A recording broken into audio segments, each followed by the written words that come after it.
Superman definitivamente não é o meu herói favorito, mas isso não quer dizer que eu não entenda a importância que esse personagem possui na cultura pop como um todo. Quer dizer, tenho essa consciência nos dias de hoje, já que durante muito tempo na minha vida eu negligenciei muitas coisas do personagem. Um dos primeiros vídeos aqui do canal foi o Envelheceu Bem do filme do Superman de 1978. Lá eu comento que aquela era basicamente a minha primeira vez assistindo o filme.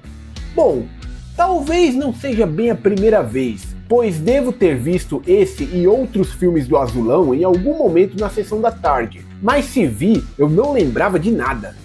A minha ideia é assistir a todos os filmes do Superman e entender o que isso representou para sua época, ao mesmo tempo que analiso se essas produções ainda mantêm um padrão de qualidade aceitável para os dias de hoje. Afinal de contas, essa é a proposta do quadro Envelheceu Bem aqui do Spider Bunker. E vale ressaltar que gravo esse vídeo em 2025, um ano bastante emblemático para o super-herói em questão.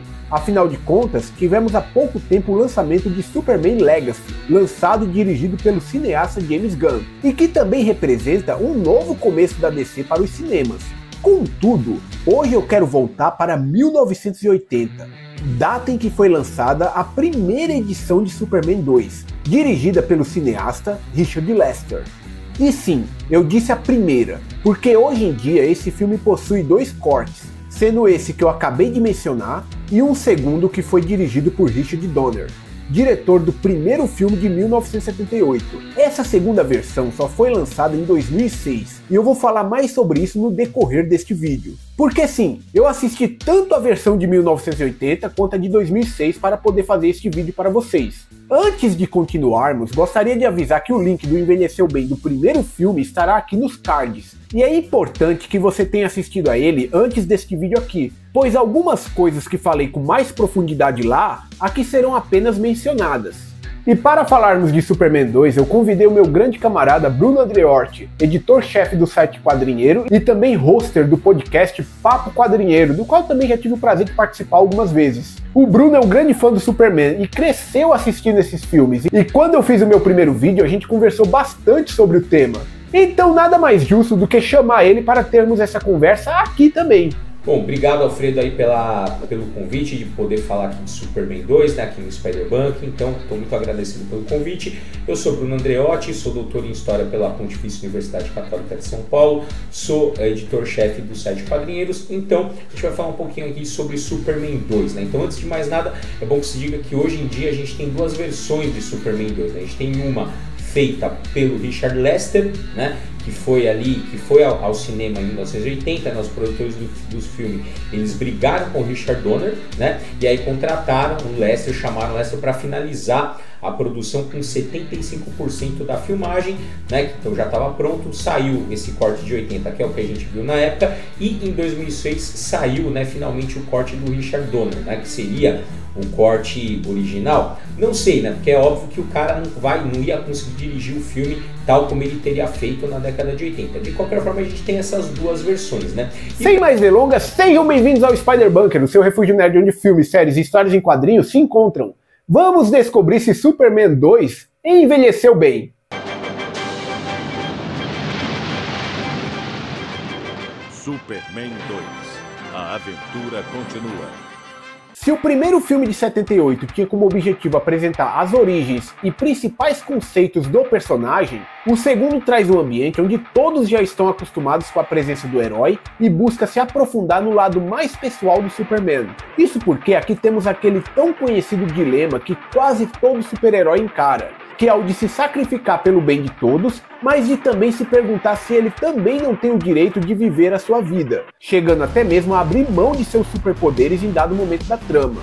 Não entendam isso de maneira errada. Superman ou Clark Kent não mede esforço para fazer o que é preciso, só que aqui o seu ponto seguro é melhor desenvolvido, que neste caso é a Lois Lane, que até este momento ainda desconhece a verdadeira identidade do herói salvador.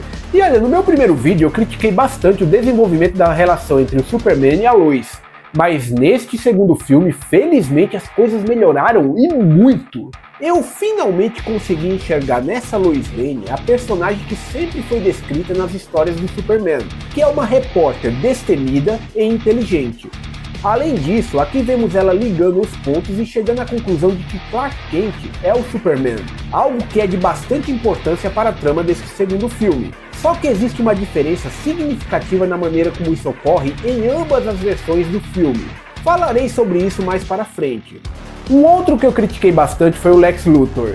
E aqui no segundo filme, ele não teve muitas melhoras. Realmente não me agrada essa personalidade de vilão pastelão que deram para o Lex Luthor nestes filmes, o que para mim vai contra a ameaça que esse personagem representa para o Superman. Existe um contraste bastante interessante entre o herói e o vilão, onde um representaria a força, enquanto que outro seria o cérebro. E Lex seria aquele típico vilão que faz o mal achando que está fazendo o bem, pois ele enxerga no Superman uma ameaça em potencial, já que com sua força ele poderia fazer todos os habitantes da Terra se submeterem a ele com bastante facilidade. E até que existe uma lógica neste temor do Lex. Basta vermos histórias alternativas que saíram anos depois, como Injustice, onde o Superman simplesmente surta e se transforma em um dos mais ameaçadores inimigos da humanidade. E a parte mais curiosa é que nessas histórias o Lex Luthor ele sempre é um dos principais aliados dos heróis. Só que embora eu acredite que Lex Luthor tenha um ponto, eu não estou do lado dele, viu? Ele é aquele típico personagem que acredita que os fins justificam os meios, e está disposto a ultrapassar qualquer limite moral ou ético para alcançar os seus objetivos. Contudo, não tem como negar, é um baita de um vilão, que aqui nesses filmes foi limitado por um senso de humor que definitivamente não combina com o personagem. A mente aguçada de Lex Luthor, a sensatez de Lex Luthor, toda a orientação de Lex Luthor, os conselhos proveitosos de Lex Luthor. E depois de ver a excelente versão do Lex Luthor no Superman do James Gunn, interpretada pelo Nicholas Hoult, fica difícil engolir esse Lex dos primeiros filmes. Felizmente, apesar de ter uma grande importância na narrativa, Lex não é o principal vilão deste filme. Aqui o grande inimigo a ser combatido é o General Zod. Você é a quem chamam presidente? Sou eu. Levante-se perante Zod. Agora, ajoelhe-se perante Zod. Bom, quando eu fiz o vídeo do filme de 78, eu assisti a versão estendida que está disponível na HBO Max. E lá já havia visto Zod e seus lacaios logo na introdução, quando eles são julgados e banidos para a Zona Fantasma. Então meio que já era esperado que o vilão seria trabalhado nessa sequência. Falando especificamente do universo desses filmes, Zod aparentemente foi o primeiro inimigo a de fato bater de frente com a força do Superman. Esse sim passa uma vibe esperada de um vilão, e fica muito evidente a ameaça que ele representa. A sensação que eu tive assistindo Superman 2, independentemente da versão, é que ele é um aprimoramento do que foi visto em seu antecessor. O primeiro filme marcou a primeira vez que o herói voou nas telas do cinema, e ainda em 1978 provou que o gênero de super-heróis tinha potencial para ser algo que ia além das histórias em quadrinhos. Já o segundo filme ajudou a pavimentar conceitos que também seriam de grande importância para os blockbusters que temos hoje em dia, como por exemplo, retratar o lado humano de um super-herói, a maneira como ele lida com as escolhas de ser o super-herói que o mundo precisa, ou simplesmente largar tudo e buscar a sua felicidade pessoal. Mesmo se tratando de criaturas sobre-humanas, todos esses fatores humanizam esses personagens e criam um vínculo de proximidade com o espectador. E mais uma vez eu preciso destacar o excelente trabalho do Christopher Reeve no papel de Superman. O cara não só interpretou o personagem, como também encarnou ele de uma maneira assustadoramente eficiente. E como estou falando de humanização do personagem, faço aqui o paralelo com o recém-lançado Superman Legacy de James Gunn, que uma das coisas que mais me fez gostar deste novo filme foi justamente esse lado humano do personagem. A diferença é que nessa leitura de 2025, temos um personagem adaptado para os padrões dessa geração, como o herói sofrendo influências positivas e negativas de coisas que são comuns nos dias de hoje, entre elas rede social e a tal cultura do cancelamento. No caso de Superman 2, também temos uma visão de um personagem adaptado para o que era comum em 1980, um período onde a internet ainda era um sistema restrito para instituições militares. Então, as pessoas não viviam 100% do seu tempo conectadas, como é hoje em dia, e os jornais físicos ainda eram o meio de comunicação mais eficiente. Isso afeta diretamente a perspectiva de como as pessoas enxergam o Superman, pois não é como se sempre fosse ter uma pessoa para filmar o herói em ação sempre que ele fosse salvar alguém, e que minutos depois esse vídeo estaria acessível para todos. Aqui no máximo era uma foto, caso algum fotógrafo profissional estivesse presente. De resto, tudo que se sabe sobre o herói é transmitido pelo boca a boca de quem estava no local ou pelas matérias escritas em jornal. O que quero dizer com tudo isso é que cada versão é um produto de sua época. Não tem nada a ver com envelhecer bem ou não, mas sim de entender o contexto histórico para poder aproveitar melhor o material. É muito legal o trabalho que James Gunn fez com Superman, em colocar ele dentro de um mundo mais atualizado. Mas também é bacana termos acesso a esses filmes antigos, principalmente para os que querem simplesmente curtir uma aventura clássica do azulão. Superman 2 não só envelheceu bem, como também é um filme obrigatório para ser utilizado como base em qualquer produção de filme de super-herói. Mas quais que seriam os maiores destaques desse filme? Vamos deixar que o Bruno fale um pouquinho sobre isso. No filme, eu acho que as duas versões, tanto a do Lester quanto a do Donner, né? O ponto principal, eu acho, da questão é o conflito entre as responsabilidades do Superman, né? E o Superman humano, né? Ou ele fica com a Lois, ou ele tem os deveres para com o mundo, né? É claro que na versão do Lester, aquilo fica com um tom muito mais leve, né? Muito mais romântico, muito mais interessante até, eu diria, e na versão do Donner, né, fica, digamos assim, ela tem uma gravidade um pouco maior, né? A versão do Donner, ela é mais séria, ela é mais sisuda, né? Tem um peso maior, né? Inclusive na versão do Lester, né, assim, não tem, assim, ele toma a decisão, é advertido ali pela mãe, mas na decisão do Donner tem um peso, né? O Jor-El ali, até porque ele aparece, né, não aparece na versão do Lester, o Jor-El ele enfatiza muito, ele diz, olha, não vai ter retorno e tal, é muito mais grave, né? Mas de qualquer forma, eu acho que esse é um conflito interessante, né? Acho que esse é o grande diferencial do filme. Tem a parte de ação, claro, ali com os kryptonianos, que é legal, né? Talvez Superman 1 e 2 sejam os melhores filmes, né? Com a quadrilogia Christopher Reeve. Depois do 3 e do 4 já fica meio qualquer coisa, né? Mas eu acho que essa é a parte interessante. É isso que eu sempre gostei, né? Quando eu vi esse filme, essa relação assim dele não poder abandonar as responsabilidades dele, né? Então acho que esse é o principal, né? E aí tem uma coisa particularmente que eu gosto, né? Que é aquela cena em que ele chega naquele restaurante de estrada e apanha, né, na primeira vez, e ao final ele volta, né, para dar uma lição no cara já com os poderes recuperados. É uma coisa que eu sempre gostei desde criança aí no filme. Então eu acho que isso é o que o filme tem de maior destaque, né? Acho que ainda hoje, acho que de maneira geral, se você for ver, eu acho que tanto a versão do Donner, tudo bem, a versão do Donner de 2006, mas tanto essa versão de 80, eu acho que eles envelheceram melhor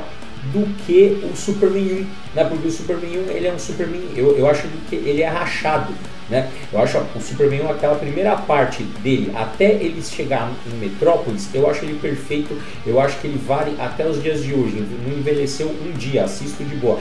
Depois quando começa aquela história lá do plano mirabolante do Lex Luthor, eu já acho que fica um pouco datado, né? Então, sobre certos aspectos, eu acho que o Superman 2, ele, para os padrões atuais, eu acho que é melhor do que o Superman 1, claro, dentro desses parâmetros que eu falei, né? Claro que eu acho que o Superman 1 ainda é insuperável, tal, mas sem dúvida forma aí o 1 e o 2 formam um conjunto interessante, né? Agora chegou a hora de nos aprofundarmos em quais que são as diferenças que existem entre as versões do Richard Lester e do Richard Donner. Mas antes disso, está curtindo o vídeo?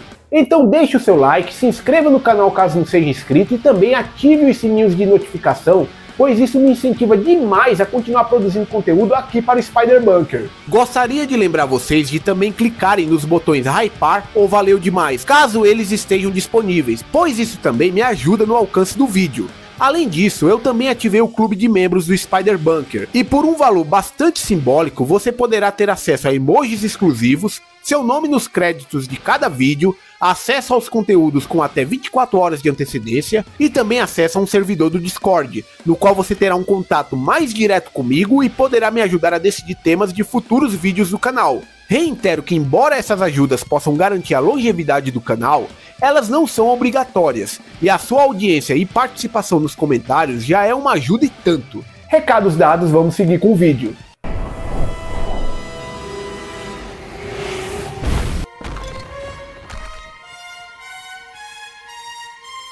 Como muitos de vocês sabem, atualmente temos duas versões do mesmo filme, e eu não estaria enfatizando tanto isso se realmente não houvesse diferenças significativas de uma para a outra. O Bruno já havia mencionado isso, mas o que aconteceu foi o seguinte: na época, a intenção era que o primeiro filme e o segundo fossem filmados simultaneamente. Richard Donner seria o responsável pela direção de ambos os projetos, só que devido a conflitos internos com os produtores, ele acabou sendo demitido. Pelo que eu pude entender, a essa altura do campeonato ele já havia finalizado o corte do primeiro filme, enquanto que o segundo estava com cerca de 70% pronto. Com isso, Richard Lester foi contratado para finalizar a sequência de Superman. Só que muito mais do que terminar o trabalho iniciado por Donner, Lester resolveu alterar várias coisas que já estavam prontas, dando um tom completamente diferente para o filme. O resultado foi que essa versão de 1980 saiu com um tom mais cômico e leve, diferente da perspectiva que Donner queria dar para o filme.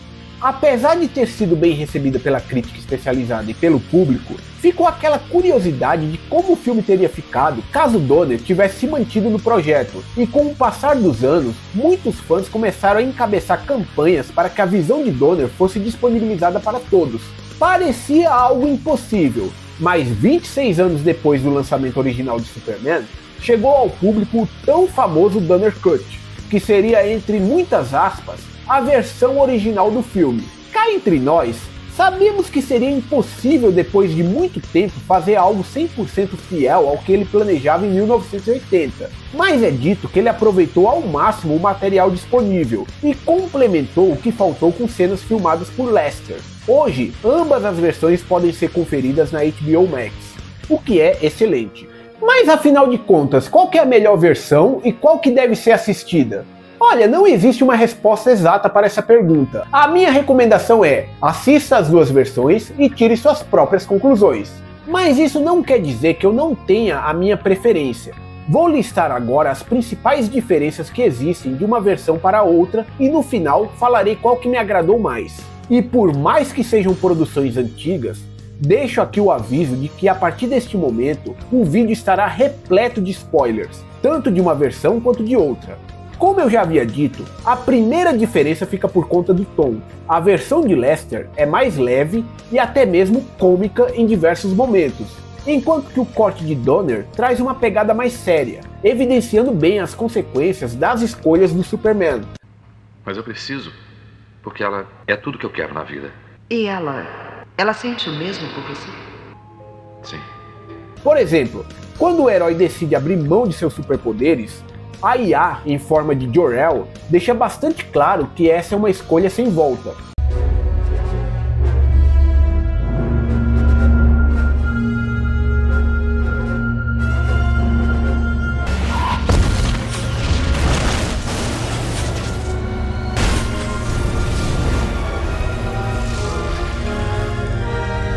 No corte de Donner, quando Superman retorna para a Fortaleza da Solidão para obter seus poderes de volta, fica evidenciado o sacrifício da inteligência artificial que assume a forma de Jor-El, evidenciando que a partir daquele momento, o herói nunca mais poderá conversar com seu pai biológico.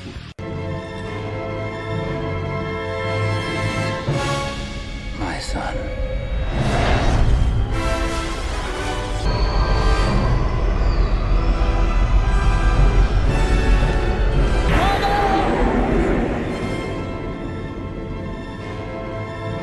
O que mais uma vez destaca toda essa temática de escolhas e consequências que tanto é explorado em Superman 2. Diferente da versão de Lester, que dá a entender que ele pode fazer isso e reverter sempre que quiser.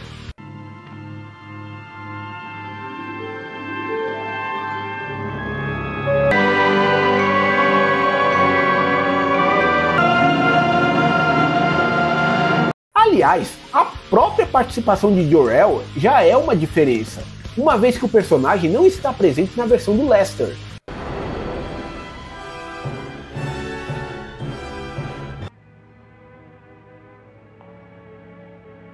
Ah, meu filho.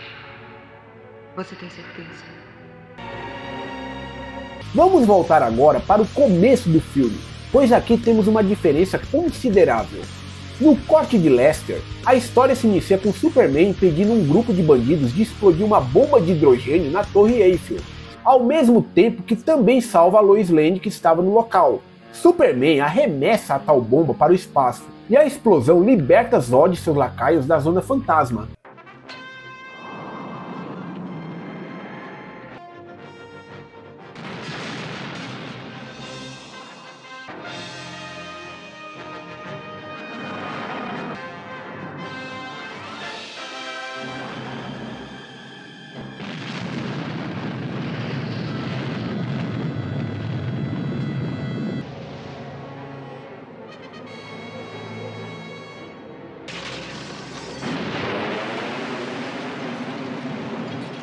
Na versão de Donner, esse começo é bem diferente. Aqui vemos a cena inicial do julgamento de Zod, ministrada por Jor-El, tal como acontece na versão estendida do primeiro filme. Depois disso, descobrimos que o míssil nuclear que o Superman lançou para o espaço no final do primeiro filme foi o que libertou Zod e seus capangas da prisão.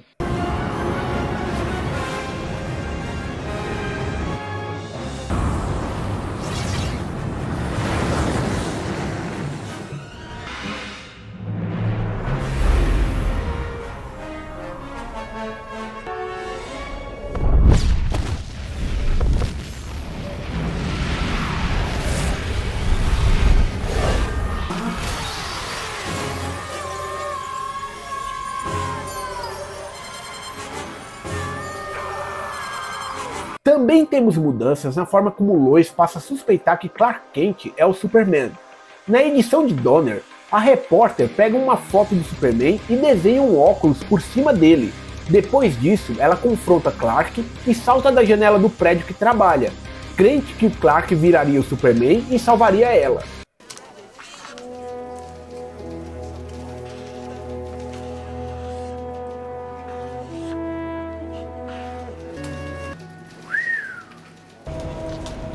Lois, what are you doing? You wouldn't let me die, Superman.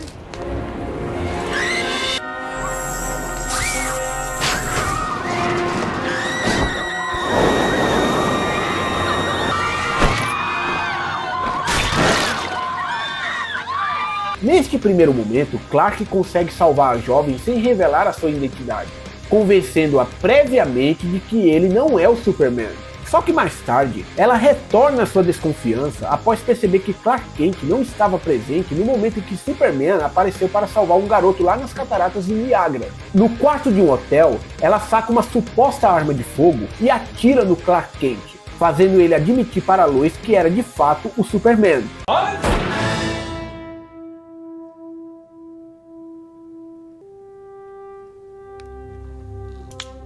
Só depois que ela atirou e que o Clark falou para ela, foi que ela revelou que na verdade atirou nele com uma arma de festim.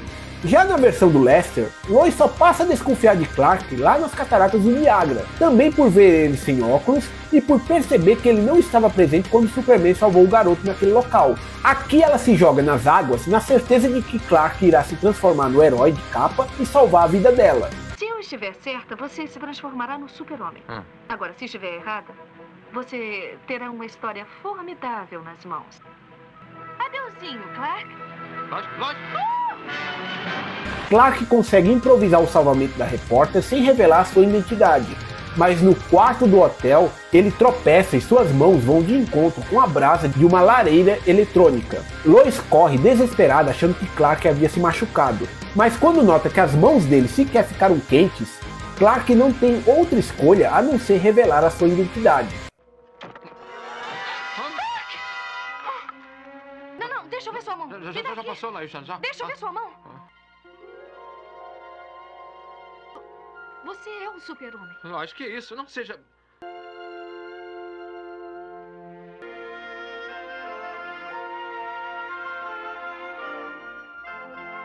Eu sinto muito.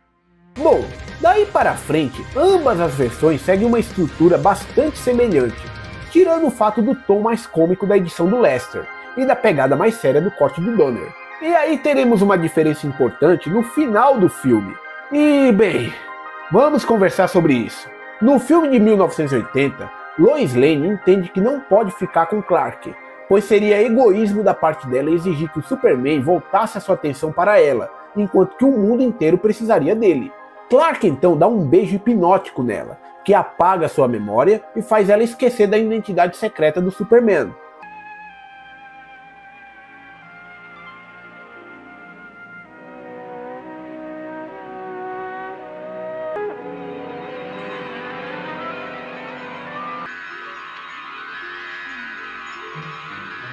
Puxa, Lois, você está bem? O que foi que houve, hein? Lois, o que houve, Ah, Lois? Luin, O que eu não aconteceu? sei não, ela não está bem não. Eu vou pegar um pouco d'água para ela. Pega. Você precisa parar de se aborrecer quando o nome dele é mencionado. Poxa, ninguém espera que você seja o que não é. E é melhor você se lembrar que eu admiro você também. Verdade? Claro, especialmente se me pagar um hambúrguer. O beijo hipnótico é algo que já marcou presença nos quadrinhos do herói, mas que com o tempo foi deixado de lado, fazendo com que muitos esquecessem que o personagem possui essa habilidade. E olha, sendo bem sincero, eu prefiro esse final da versão do Lester do que o que foi feito no corte do Donner. Vamos lá, na versão de 2006, tudo acontece de maneira parecida, mas no lugar de apagar a memória de Lois com um beijo, Clark usa um recurso que ele já havia utilizado no final do primeiro filme, que é o de voar rapidamente ao redor da Terra para que ela gire ao contrário e crie um efeito de volta no tempo.